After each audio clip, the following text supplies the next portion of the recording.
Tu crois le connaître. Mais tu te trompes. Tu as mémorisé son sourire, les intonations de sa voix, l'angle de ses sourcils quand il s'étonne, la tension de ses lèvres quand il se met en colère. Tu es à ses côtés depuis des années, peut-être 10 ans, peut-être 20, peut-être toute une vie. Et pourtant, tu ne le connais pas. Mais il y a pire. Tu ne te connais pas non plus.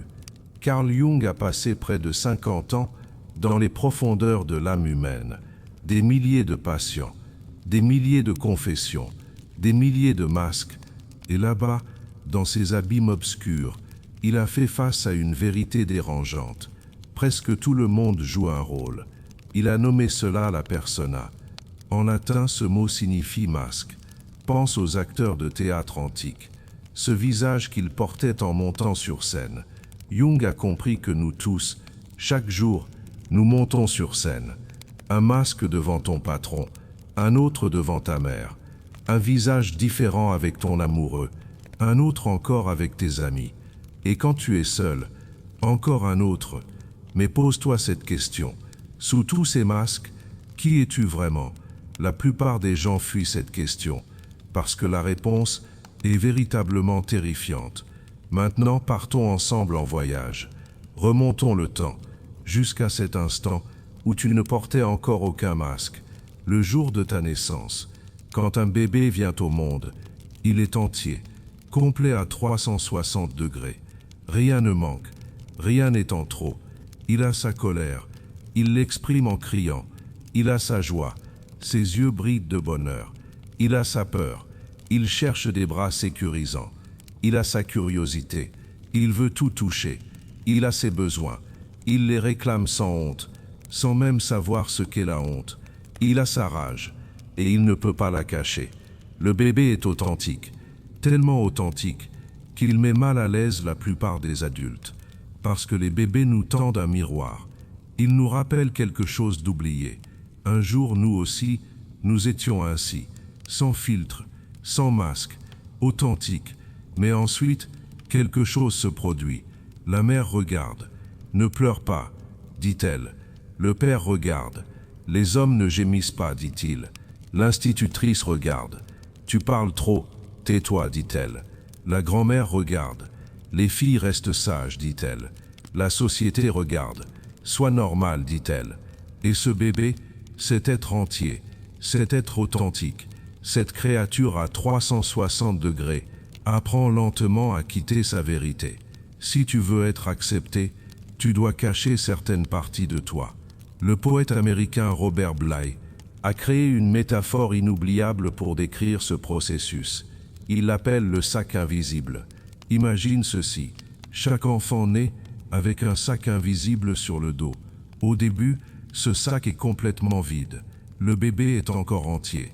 Mais ensuite vient le premier nom. L'enfant de 3 ans crie de colère. La mère prend peur. Ne fais pas ça, sinon je ne t'aimerai plus. Et quelque chose se brise à l'intérieur de l'enfant. Il fait un calcul. Si je montre ma colère, on ne m'aime pas. Je dois cacher ma colère. Et cette nuit-là, le sac invisible s'ouvre pour la première fois. La colère est jetée dedans. À 5 ans, elle entre à l'école. Elle dessine, des couleurs partout. L'institutrice regarde. C'est quoi ça? Le soleil est jaune. Pourquoi l'as-tu fait violet? L'enfant a honte.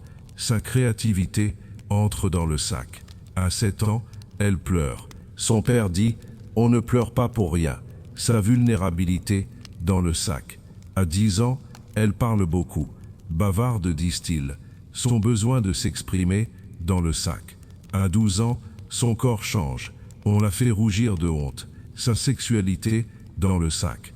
À 15 ans, elle a des idées différentes. Arrête tes bêtises, lui dit-on.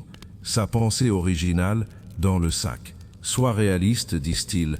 Ses rêves dans le sac. Et ainsi les années passent. Chaque ne fait pas ça. Chaque ne soit pas comme ça. Chaque cache-toi. Chaque honte à toi. Remplis un peu plus le sac. L'enfant grandit, devient une jeune femme, puis une adulte.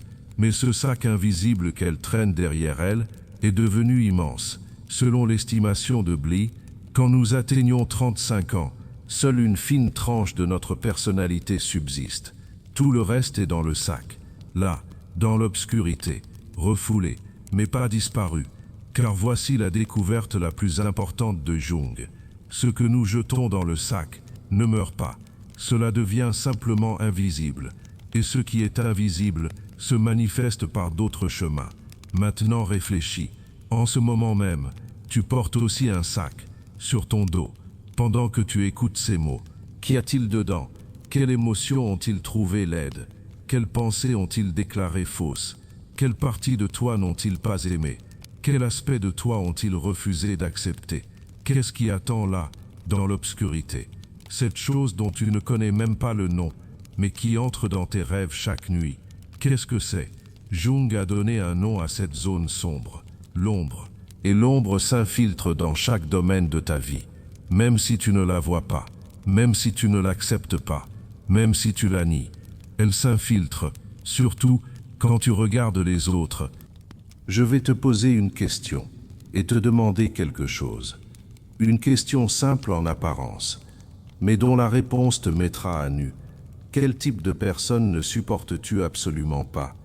Attends, ne réponds pas tout de suite. Réfléchis vraiment.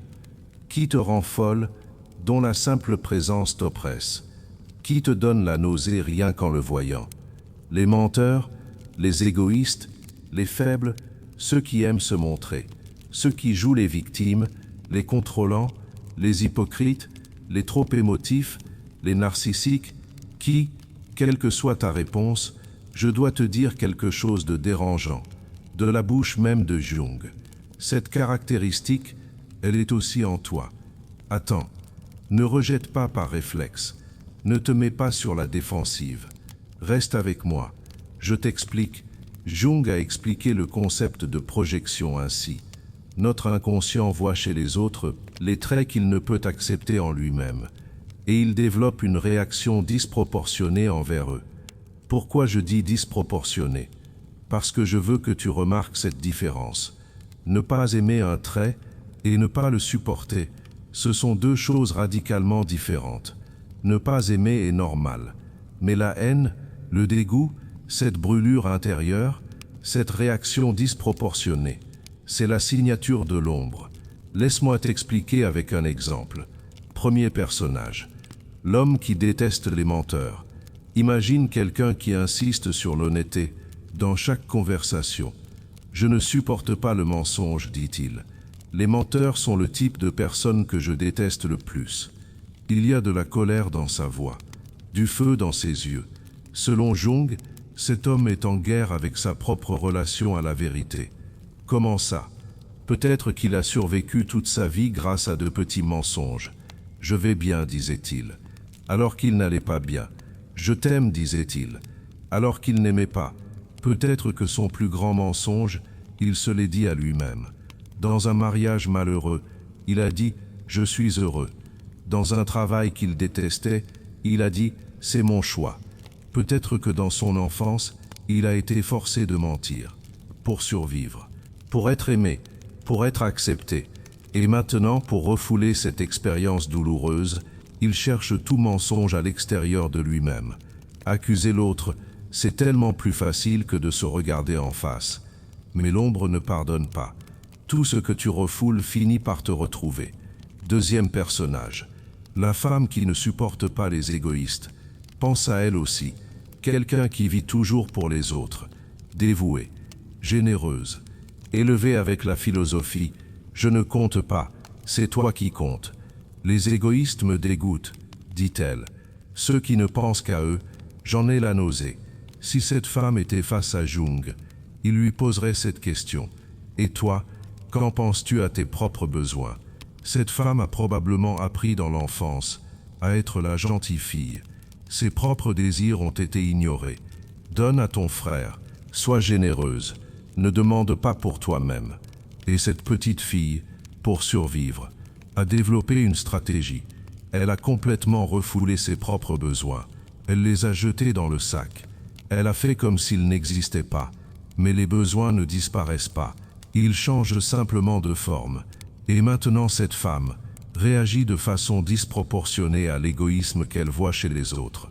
Parce que cet égoïsme est en fait le reflet de ses propres besoins refoulés.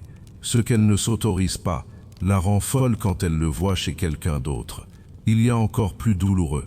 Ce dévouement est souvent faux. En dessous, il y a un calcul. Je t'ai donné, donc tu vas me donner. Cette attente existe. Et quand cette attente n'est pas satisfaite, la folie arrive. Tout le monde est égoïste.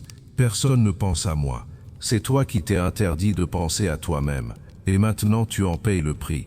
Troisième personnage, celui qui est dégoûté par les faibles. C'est l'un des types les plus dangereux. Je déteste la faiblesse, dit-il. Ceux qui pleurent, qui se plaignent, les impuissants, je ne les supporte pas. Sa voix est dure, sa posture rigide. Il y a un culte de la force. Jung lit cela ainsi. Cette personne est terrifiée par sa propre vulnérabilité. Probablement dans son enfance, la faiblesse n'a pas été pardonnée.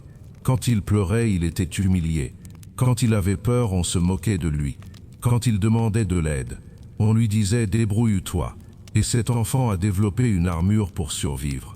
La force, la dureté, l'endurance, ne rien ressentir. Mais à l'intérieur, cet enfant fragile est toujours là. Il veut encore pleurer. Il a encore peur.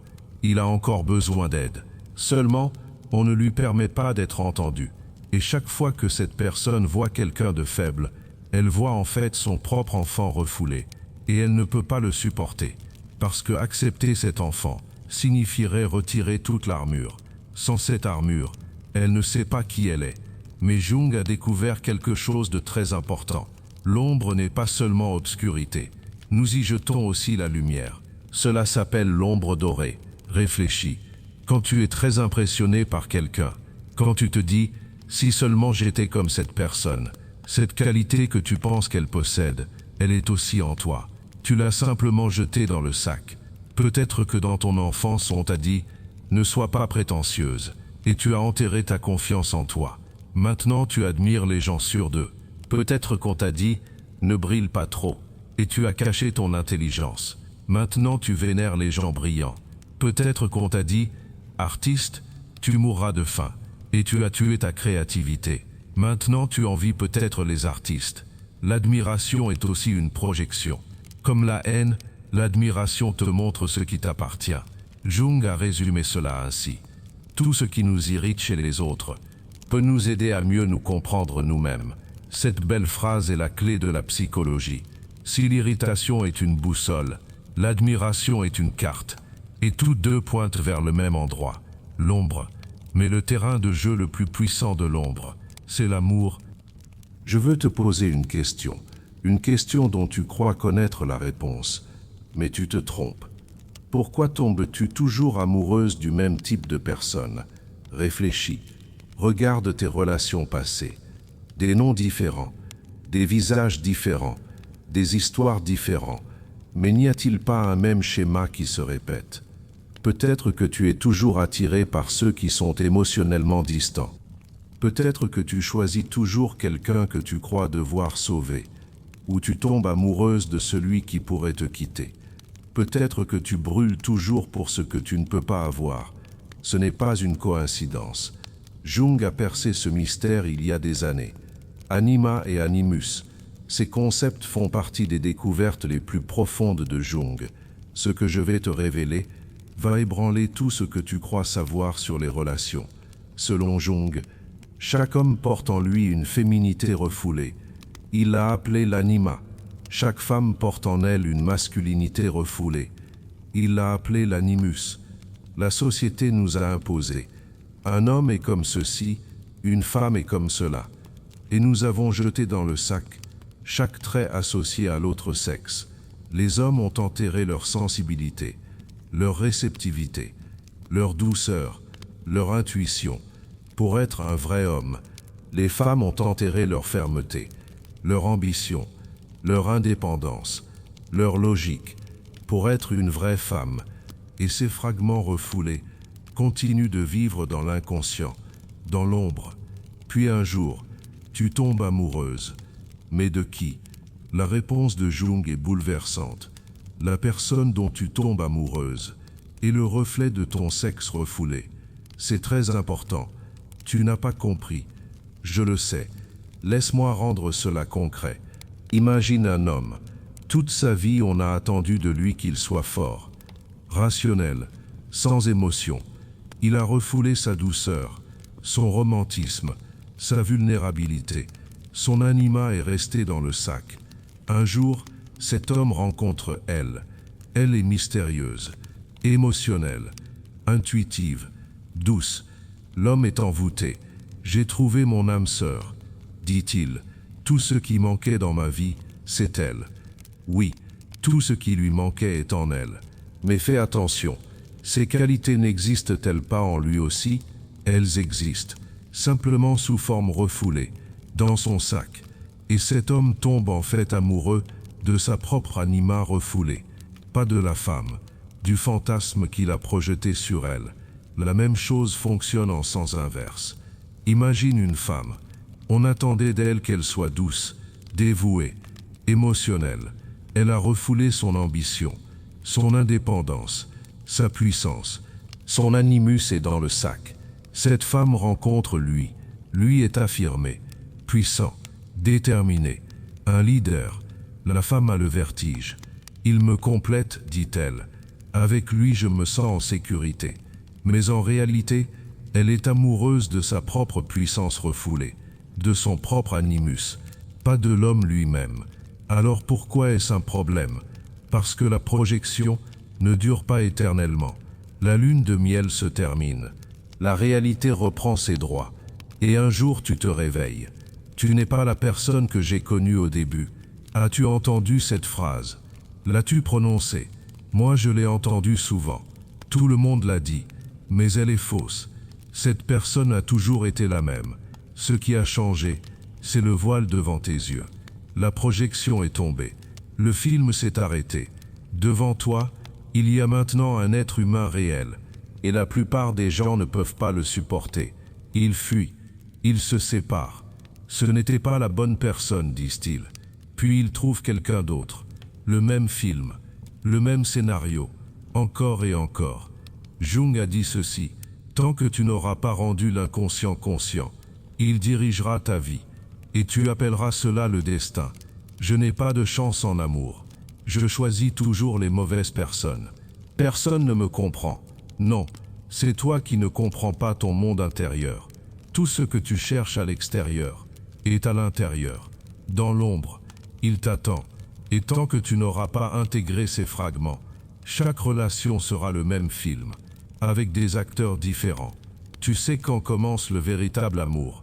Après que la projection soit tombée, quand tu vois l'autre non comme un fantasme, mais comme un être réel, et que tu le choisis quand même. Cela demande du courage, cela demande de la maturité, et cela demande d'avoir affronté ton ombre. Sinon, tu continueras à tourner dans le même cercle. Tu chercheras la même personne dans des corps différents. Tu poursuivras ton propre fantôme.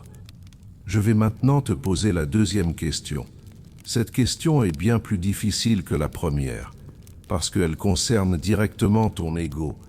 Raconte-moi un moment où tu étais absolument certaine d'avoir raison, mais où tu t'es révélé avoir tort. Qu'as-tu ressenti à l'instant? Quelque chose a-t-il bougé en toi? T'es-tu mis sur la défensive? La plupart des gens, face à cette question, rencontrent d'abord une résistance. Bien sûr, ça m'est arrivé, disent-ils avec leur bouche, mais trouver un exemple concret n'est pas aussi facile qu'on le pense, parce que l'ego n'aime pas l'erreur. N'aime pas est faible. L'ego déteste l'erreur. Pour l'ego, l'erreur est comme la mort. Jung a étudié cela en profondeur. Il a introduit le concept d'idéal du moi. L'idéal du moi, c'est l'image perfectionnée que nous portons de nous-mêmes. Je suis intelligent. Je prends les bonnes décisions. Je suis quelqu'un de bien. Pour protéger cet idéal, l'ego travaille sans relâche. Et quand tu te trompes, cet idéal se fissure. Chez les caractères solides, cette fissure peut être supportée. Oui, je me suis trompé. Cela ne me rend pas moins précieuse. Ils peuvent dire cela, mais chez les égos fragiles, chez les structures narcissiques, se tromper est une catastrophe, parce que toute leur image de soi est construite sur le fait d'avoir raison. Une seule erreur a le potentiel d'effondrer toute leur identité. Et c'est à ce moment-là que les mécanismes de défense entrent en jeu. Le déni. Je ne me suis pas trompé. Les circonstances ont changé. Avec les informations que j'avais à l'époque, j'ai pris la bonne décision. En fait, j'avais raison. J'ai juste été mal comprise. Cette personne ne peut accepter l'erreur d'aucune façon. Elle déforme la réalité. Elle réécrit l'histoire. Elle essaie de convaincre tout le monde, et surtout elle-même. Mais elle n'accepte pas la rationalisation. Oui, peut-être que techniquement j'avais tort, mais si ces circonstances n'avaient pas existé, j'aurais eu raison. Logiquement parlant, ce n'est pas moi, c'est le système qui était en faute. Cette personne fait semblant d'accepter l'erreur, mais elle tisse immédiatement une défense complexe. Elle produit une justification si élaborée qu'à la fin le coupable est toujours quelqu'un d'autre. La projection. On m'a mal orienté, on m'a donné la mauvaise information. Tout le monde aurait fait la même erreur. Ce n'est pas moi le vrai problème, c'est la défense la plus classique. Rejeter la faute à l'extérieur. Fuir la responsabilité. Moi ne fais jamais d'erreur. L'erreur vient toujours de l'extérieur. L'attaque. Qu'est-ce que ça peut te faire? Pourquoi tu poses cette question? Tu n'as jamais fait d'erreur, toi? Tu es la dernière personne à pouvoir me juger. C'est la réaction la plus dangereuse. Face à la question, une contre-attaque directe. Au lieu de la défense, l'assaut. Même la question est insupportable. Maintenant, posons la question cruciale. Qu'est-ce qu'un caractère solide? La réponse de Jung est claire. Quelqu'un qui peut accepter son erreur et dire « oui, je me suis trompé », sans que son image de soi s'effondre. C'est bien plus difficile qu'il n'y paraît, parce que pour dire un vrai « oui, je me suis trompé », il faut certaines choses. Savoir que l'erreur ne te définit pas, sentir que ta valeur ne dépend pas de ta performance, accepter que la faillibilité fait partie de l'humanité, et surtout, se raccrocher à quelque chose de plus grand que l'ego. Jung a appelé cela « tenir l'attention des opposés ». Laisse-moi t'expliquer. La plupart des gens pensent en soi. Soit j'ai raison, soit j'ai tort. Soit je suis bonne, soit je suis mauvaise. Soit je suis forte, soit je suis faible. Mais la vie, c'est et. Tu peux avoir à la fois raison et tort. Tu peux être à la fois bonne et avoir ton ombre. Tu peux être à la fois forte et vulnérable. Une personne mature peut tenir cette tension. Elle peut supporter les deux à la fois, parce qu'elle ne s'est pas enfermée dans un seul pôle. Oui, je me suis trompé sur ce point, et je reste une personne de valeur. Cette erreur est une leçon. Celui qui peut formuler cette phrase a travaillé avec son ombre. C'est cela la vraie force, pas de ne jamais se tromper, mais de pouvoir se tromper, et d'en tirer une leçon. Jung a dit ceci, « Le privilège d'une vie, c'est de devenir qui tu es vraiment. Qui tu es vraiment inclut aussi tes erreurs, tes échecs autant que tes réussites, ton obscurité autant que ta lumière, et accepter cela, c'est le commencement de la liberté. » Je vais te décrire une scène. Tu vas la reconnaître. Imagine un restaurant, un dîner. Quelqu'un est assis en face de toi. Peut-être ton amoureux, peut-être un ami, peut-être un collègue. Tout se passe normalement. La conversation coule, des sourires, des regards, puis le serveur arrive. Il y a une petite erreur dans la commande. Peut-être la mauvaise sauce, peut-être une garniture manquante, quelque chose d'insignifiant. Et cette personne change, ses yeux deviennent vides, sa mâchoire se crispe, le ton de sa voix baisse ou monte. Soudain, elle s'en prend au serveur, comme s'il était son pire ennemi. Tu restes figé. Qui est-ce? À qui appartient cette voix? D'où vient cette colère? La personne assise devant toi il y a quelques minutes n'est plus là. Quelqu'un d'autre a pris sa place. Cet instant, c'est le moment où ce que Jung appelait un complexe entre en jeu. Et si tu apprends à lire ces signes, tu ne verras plus jamais les gens de la même façon. Qu'est-ce qu'un complexe? Jung a offert ce concept à l'histoire de la psychanalyse, et il l'a défini ainsi. Les complexes sont des fragments de personnalité autonomes, qui vivent dans l'inconscient. Autonomes, c'est-à-dire qu'ils agissent par eux-mêmes, hors de ton contrôle. Laisse-moi rendre cela concret. Imagine ton esprit comme une maison. Ton esprit conscient, c'est le salon. C'est là que tu te trouves. Ta logique, tes décisions, ce que tu appelles moi. Tu reçois tes invités là. Tu as le contrôle. Mais cette maison a aussi un sous-sol, sombre, humide, où tu n'es pas descendu depuis des années.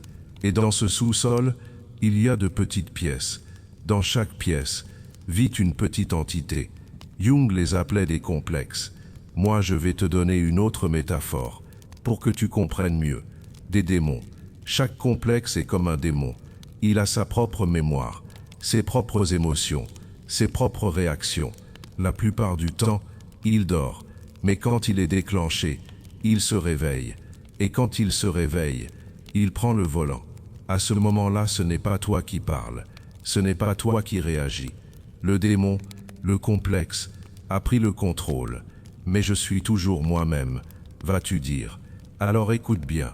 As-tu déjà été surprise par les mots qui sortaient de ta bouche pendant une dispute? T'es-tu déjà dit « Comment ai-je pu dire ça ?» T'es-tu déjà senti comme si tu t'observais de l'extérieur pendant un moment de colère, comme si quelqu'un d'autre utilisait ton corps? As-tu regretté ce que tu as fait? T'es-tu déjà dit après t'être calmé « Ce n'était pas moi ?» À cet instant, un complexe était actif. Et ce n'était pas toi, c'était toi, mais le toi de ton ombre. 3 signaux d'alerte. Jung a étudié les complexes pendant des années, et il a identifié comment ils se manifestent. Je vais te donner 3 signaux fondamentaux. Quand tu les auras appris, tu commenceras à radiographier les gens. Premier signal, la disproportion émotionnelle. Jung appelait cela l'affect. En son disproportionné. Reviens à la scène du restaurant. La mauvaise sauce, petit déclencheur. Mais la réaction, énorme. Cette disproportion, c'est la signature du complexe. Parce que cette personne ne réagit pas à la mauvaise sauce. Cette personne réagit à la douleur de n'avoir jamais été écoutée dans son enfance. Elle réagit à la blessure. Personne ne me prend au sérieux. Le serveur n'est que le déclencheur. Mais la balle était déjà dans le canon. Depuis des années, peut-être des décennies. Maintenant regarde autour de toi, qui réagit de façon excessive aux petites choses, qui devient fou de rage dans les embouteillages, qui s'effondre face à la critique, qui se vexe pour une blague, qui explose quand on est en retard. Ce n'est pas de la faiblesse de caractère, ce sont des blessures ouvertes. Et sous chaque grande réaction, il y a une question qui n'a jamais été posée. Quel démon s'est réveillé en cette personne à l'instant? Deuxième signal, les discours répétitifs. C'est un signe subtil mais très puissant. Une personne raconte la même histoire, le même événement, avec les mêmes mots, le même ton, les mêmes expressions, comme si une cassette tournait. Mon père disait toujours, ce qui m'est arrivé à ce travail. Mon ex, cet homme-là, à chaque fois c'est identique, mot pour mot, jusqu'à la virgule. Jung avait remarqué ceci, ce n'est pas la personne qui parle, c'est le complexe qui parle. Réfléchis. Quand tu racontes un souvenir, ne donnes-tu pas des détails différents à chaque fois? Ne regardes-tu pas sous des angles différents? Ne remarques-tu pas quelque chose de nouveau? Mais le complexe est figé, ce moment est figé, et chaque fois qu'il est déclenché, la même cassette tourne. Jung n'aurait pas dit effet perroquet, mais moi je le dis, parce que c'est exactement ça. Ce n'est pas parce qu'un perroquet dit quelque chose qu'il comprend ce qu'il dit. Il ne fait que rejouer un enregistrement. De la même façon, celui qui raconte la même histoire de la même manière n'a pas digéré cet événement. Cet événement est encore brut, non transformé, et à chaque lecture, il revit la même douleur, mais il n'en est pas conscient. Regarde autour de toi, qui joue toujours le même disque, qui répète la même plainte, qui dit la même phrase depuis des années. Cette personne n'est pas là, son complexe est là. Troisième signal, l'incohérence corporelle, c'est le signe le plus fiable. Parce que le corps ne peut pas mentir. La langue ment, facilement. Elle a des années de pratique. Dire « je vais bien » prend une seconde. Mais le corps est la maison de l'inconscient. Et l'inconscient ne peut pas porter de masque. Maintenant, observe. Sa bouche dit « je t'aime », mais son poing est serré. Son visage sourit, mais ses yeux sont morts. « Je ne suis pas en colère », dit-elle, mais sa mâchoire est verrouillée. « Je suis heureuse », dit-elle, mais ses épaules sont affaissées. Ces incohérences révèlent la présence du complexe, parce que l'esprit conscient dit une chose, mais l'inconscient en dit une autre. et quand les deux entrent en conflit, le corps montre les deux. Jung avait compris ceci. Si tu veux connaître quelqu'un, n'écoute pas ses mots, écoute son corps. Les mots sont l'instrument de la persona, c'est le masque qui parle. Le corps est l'instrument de l'ombre, c'est la vérité qui parle. C'est pourquoi les personnes les plus dangereuses se trahissent non par ce qu'elles disent, mais par ce qu'elles montrent. Regarde la mâchoire verrouillée derrière la bouche souriante. Regarde la main tremblante derrière la voix qui dit tout va bien. Regarde les yeux fuyants derrière celui qui dit je te soutiens. Le corps ne ment jamais, parce que les complexes y habitent. Je vais te décrire une scène. Tu vas la reconnaître. Imagine un restaurant, un dîner. Quelqu'un est assis en face de toi. Peut-être ton amoureux, peut-être une amie ou un collègue. Tout se passe normalement. La conversation coule, des sourires, des regards. Puis le serveur arrive. Il y a une petite erreur dans la commande. Peut-être la mauvaise sauce, une garniture manquante, quelque chose d'insignifiant. Et cette personne change. Ses yeux deviennent vides. Sa mâchoire se crispe. Le ton de sa voix baisse ou monte. Soudain, elle s'en prend au serveur, comme s'il était son pire ennemi. Tu restes figé. Qui est-ce? À qui appartient cette voix? D'où vient cette colère? La personne assise devant toi il y a quelques minutes n'est plus là. Quelqu'un d'autre a pris sa place. Cet instant, c'est le moment où ce que Jung appelait un complexe entre en jeu. Et si tu apprends à lire ces signes, tu ne verras plus jamais les gens de la même façon. Qu'est-ce qu'un complexe? Jung a offert ce concept à l'histoire de la psychanalyse. Et il l'a défini ainsi. Les complexes sont des fragments de personnalité autonomes, qui vivent dans l'inconscient. Autonomes, c'est-à-dire qu'ils agissent par eux-mêmes, hors de ton contrôle.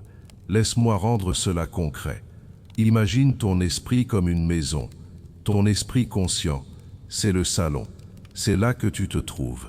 Ta logique, tes décisions, ce que tu appelles moi.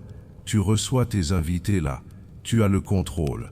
Mais cette maison a aussi un sous-sol, sombre, humide, où tu n'es pas descendu depuis des années. Et dans ce sous-sol, il y a de petites pièces. Dans chaque pièce, vit une petite entité. Jung les appelait des complexes. Moi, je vais te donner une autre métaphore, pour que tu comprennes mieux. Des démons. Chaque complexe est comme un démon. Il a sa propre mémoire, ses propres émotions, ses propres réactions. La plupart du temps, il dort, mais quand il est déclenché, il se réveille. Et quand il se réveille, il prend le volant. À ce moment-là, ce n'est pas toi qui parles, ce n'est pas toi qui réagis. Le démon, le complexe, a pris le contrôle. Mais je suis toujours moi-même, vas-tu dire. Alors écoute bien, as-tu déjà été surprise par les mots sortant de ta bouche? Pendant une dispute, t'es-tu déjà dit « Comment ai-je pu dire ça ?» T'es-tu déjà senti comme si tu t'observais de l'extérieur, pendant un moment de colère, comme si quelqu'un d'autre utilisait ton corps? As-tu regretté ce que tu as fait? T'es-tu déjà dit après t'être calmé « Ce n'était pas moi ?» À cet instant, un complexe était actif. Et ce n'était pas toi. C'était toi, mais le toi de ton ombre. Je vais te donner 3 signaux fondamentaux. Quand tu les auras appris, tu commenceras à radiographier les gens. Premier signal, la disproportion émotionnelle. Jung appelait cela l'affect. C'est simple. La réaction est disproportionnée par rapport au déclencheur. Reviens à la scène du restaurant. La mauvaise sauce, petit déclencheur. Mais la réaction, énorme. Cette disproportion, c'est la signature du complexe. Parce que cette personne ne réagit pas à la mauvaise sauce. Cette personne réagit à la douleur de n'avoir jamais été écoutée dans son enfance. Elle réagit à la blessure. Personne ne me prend au sérieux. Le serveur n'est que le déclencheur. Mais la balle était déjà dans le canon. Depuis des années, peut-être des décennies. Maintenant, regarde autour de toi. Qui réagit de façon excessive aux petites choses. Qui devient fou de rage dans les embouteillages. Qui s'effondre face à la critique. Qui se vexe pour une blague. Ce n'est pas de la faiblesse de caractère. Ce sont des blessures ouvertes. Et sous chaque grande réaction, il y a une question qui n'a jamais été posée. Quel démon s'est réveillé en cette personne à l'instant? Deuxième signal, les discours répétitifs. C'est un signe subtil mais très puissant. Une personne raconte la même histoire, le même événement, avec les mêmes mots, le même ton, les mêmes expressions, comme si une cassette tournait. Mon père disait toujours, mon ex cet homme-là, à chaque fois c'est identique, au mot près. Jung avait remarqué cela. Ce n'est pas la personne qui parle, c'est le complexe qui parle. Réfléchis, quand tu racontes un souvenir, ne donnes-tu pas des détails différents normalement? Ne regardes-tu pas sous des angles différents? Mais le complexe est figé, cet instant est figé, et à chaque fois qu'il est déclenché, la même cassette tourne. Celui qui raconte la même histoire de la même façon n'a pas digéré l'événement. L'événement est encore brut, cru, et à chaque lecture il revit la même douleur. Mais il n'en est pas conscient. Regarde autour de toi, qui joue toujours le même disque, qui répète la même plainte depuis des années. Cette personne n'est pas là. Son complexe est là. Troisième signal, l'incohérence corporelle. C'est le signe le plus fiable, car le corps ne peut pas mentir. La langue ment, c'est facile. Elle a des années de pratique. Elle dit « je vais bien ». Mais le corps est la maison de l'inconscient. Et l'inconscient ne peut pas porter de masque. Observe maintenant. Sa bouche dit « je t'aime », mais son poing est serré. Son visage sourit, mais ses yeux sont morts. Il dit « je ne suis pas fâché », mais sa mâchoire est verrouillée. Elle dit « je suis heureuse », mais ses épaules sont effondrées. Ces incohérences trahissent la présence du complexe, parce que l'esprit conscient dit une chose, mais l'inconscient en dit une autre. Et quand les deux entrent en conflit, le corps montre les deux. Jung avait compris cela. Si tu veux connaître quelqu'un, n'écoute pas ses mots, écoute son corps. Les mots sont l'instrument de la persona. Le masque parle, le corps est l'instrument de l'ombre. La vérité parle. C'est pourquoi les gens les plus dangereux ne se trahissent pas par ce qu'ils disent, mais par ce qu'ils montrent. Regarde la mâchoire verrouillée derrière le sourire. Regarde la main tremblante derrière la voix calme. Regarde les yeux fuyants derrière le soutien affiché. Le corps ne ment jamais, car les complexes vivent là. Dans les dernières années de sa vie, Jung a placé un concept au centre de tout. L'individuation, le but ultime de tout ce travail avec l'ombre, de toutes ces projections retirées, de toutes ces vérités douloureuses affrontées, devenir entier, réunifier le soi fragmenté, reprendre ce qui a été jeté dans le sac, revenir aux 360 degrés. Mais ce n'est pas un voyage facile. Jung l'a appelé la nuit obscure de l'âme. Dans les mythologies, c'est la descente du héros aux enfers, le voyage de Dante en enfer, la descente d'Inanna au royaume des morts, Orphée cherchant Eurydice dans les ténèbres. Tous racontent la même chose. Affronter l'ombre fait mal. Rencontrer la colère que tu as refoulée est bouleversant. Ressentir la vulnérabilité que tu as rejetée est dévastateur. Voir les désirs que tu as niés est humiliant. Sortir tout ce qui est dans le sac est un travail lourd. Et la plupart des gens fuient cette douleur. Ils se réfugient dans la drogue, l'alcool, le travail compulsif, la dépendance affective, l'occupation permanente. Tout pour ne pas affronter cette nuit obscure. Mais Jung a averti. Si tu n'affrontes pas ton ombre, c'est elle qui t'affrontera. Tout ce que tu as refoulé, un jour défoncera la porte. Cela viendra sous forme de crise, sous forme de maladie, sous forme d'effondrement, sous forme de trahison, ou sous forme d'une relation destructrice. Si tu ne descends pas toi-même dans cette obscurité, l'obscurité montera vers toi. Mais pour ceux qui font ce voyage, quelque chose les attend de l'autre côté. Jung l'a appelé le soi, pas la persona, pas l'ego, pas l'ombre. Au-delà de tout cela, le tout qui englobe tout, toucher ce tout, transforme la vie.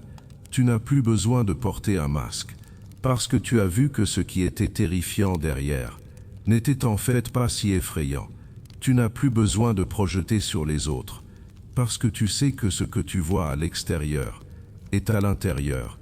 Tu n'as plus besoin de poursuivre des fantômes en amour, parce que celui que tu cherchais, tu l'as trouvé en toi. Terminons avec les mots de Jung. Celui qui regarde à l'extérieur rêve. Celui qui regarde à l'intérieur s'éveille.